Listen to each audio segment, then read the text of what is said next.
ووالداتنا والسلطات التي تشارج معنا. المحترم ولاية الإنسان وممثل المنظمة الوطنية المنظمة الوطنية للحماية الوطنية، وعندي عدة اختراعات إن شاء الله. نستناو الدولة غادي تبين جديد ويبدا تعمل جديد، وعندي بعض اختراع وعندي عدة عروضات من الخارج.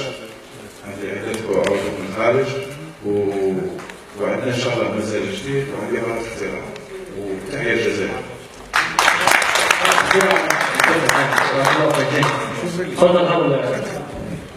بسم الله الرحمن الرحيم، والصلاة والسلام على رسولنا الكريم، وبعد. اسمي عمار بكروفة من ولاية أم البواقي.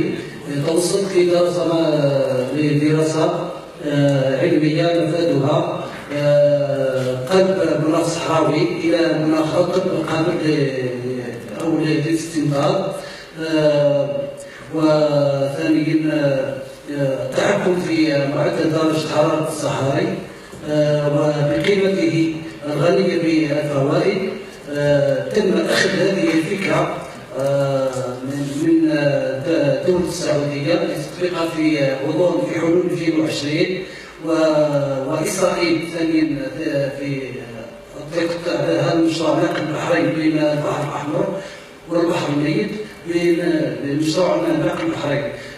ولكون هذه النظرية شاركت بها في المؤتمر الدولي بالقاهرة، والتي حصلت على شهادة تقدير لأحسن شهادة تقدير لأحسن بحث مميز علمي في الدراسات التنموية في المنطقة العربية.